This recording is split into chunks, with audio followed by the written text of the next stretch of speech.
Dahil ayaw na niya ni dating Vice President Leni Robredo na tumakbo sa national position sa 2028, isang dating mukha ng Liberal Party ang isinusulong na maging pambato sa susunod na presidential race. Ang gusto ni Congressman Edgar Erice na tumakbo, si dating Senador Mar Rojas.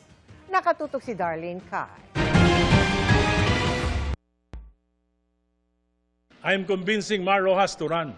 Yan ang ibinahagi ni Caloocan 2nd District Representative Edgar Erice sa media sa Kamara kaninang umaga. Sabi ni Erice, isa lang daw siya sa mga kumakausap kay Rojas na kapartido niya sa Liberal Party. Sir, did he say that he's open to it? Sa pagkakakilala ko sa kanya, mahal niya ang bayan at hindi siya tatanggi sa tawag ng bayan.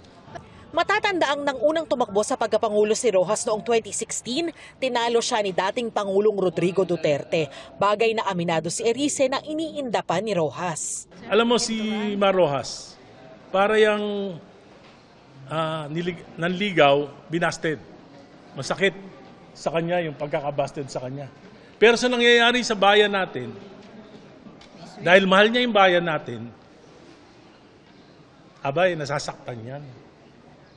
At pag tinawag mo yan, lalaban yan para sa bayan. Sinusubukan ng GMA News na hinga ng reaksyon si Rojas pero hindi pa siya sumasagot sa aming mensahe. Tanong ng mga reporter kay Erice, paano raw ang taga-Liberal Party rin na si dating Vice President Leni Robredo na nagsabi ng sa lokal na eleksyon na lamang kakandidato. Ayaw niya eh. Di ba? Sinabi niya ayaw niya. Kung siya, di siya. Kung siya mapili, di ba? Pero sabi niya ayaw niya. Baka magalit na yun, kapipilit natin.